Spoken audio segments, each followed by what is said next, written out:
This is AQA GCSE Chemistry. It's a dual and triple award topic, and we are on part 8, the final part of the chemical changes topic. As always, I'm going to recommend that you pause and have a go for yourself on the activities as you see them. So in this final part, we're going to consider the terms strong and weak in the context of acids and alkalis, and we're also going to compare what that means alongside something being dilute and concentrated. It's really important that we do get these things the right way around and use the correct terminology in the correct places.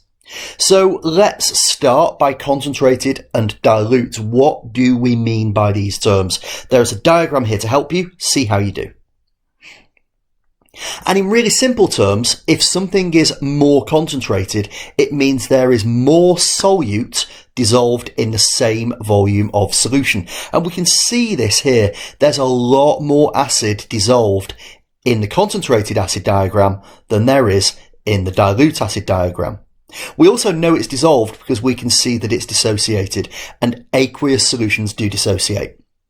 And that ties in fairly neatly with strong and weak acids. But the important thing for you to remember at this stage is that we talk about concentration and dilution. That is not the same as an acid being strong or weak.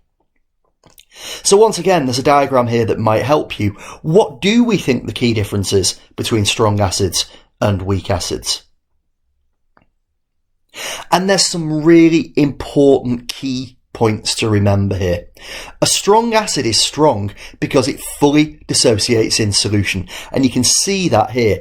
Every HA acid has broken down into an H plus ion and an A minus ion. That might be the A minus is Cl minus HCl. Every HCl breaks down into H plus and Cl minus. However, in a weak acid, it only partially dissociates, and you can see the example here. If we take HA as ethanoic acid, where we have H plus and CH3COO minus, I've got lots of them that have stayed as CH3COOH. They haven't dissociated.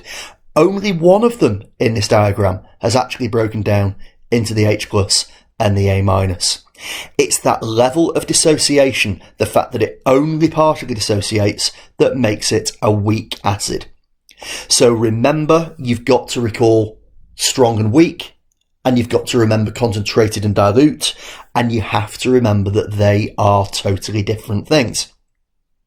We're also going to quantify a little the pH scale. Have a look at this. Try to complete the table and answer the question below, working through the maths of it. Well, what I hope you can see here is there is a clear pattern. 1 by 10 to the minus 1, 0.1. 2, 1 by 10 to the minus 2, 0.01. What we're going to look for, and we'll explain why in a moment, is 1 by 10 to the minus 5 would have a pH of 5. And a different way of writing that, non-standard form, would be 0.00001.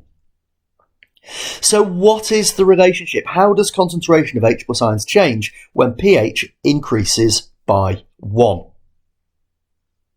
Well, hopefully you can see that increasing by 1 will cause a decrease by a factor of 10. And we can actually look at that with some key examples. 1 to 2, it goes up by 1.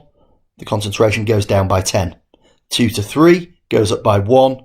It's gone down by a factor of 10. 3 to 4, it goes up 1.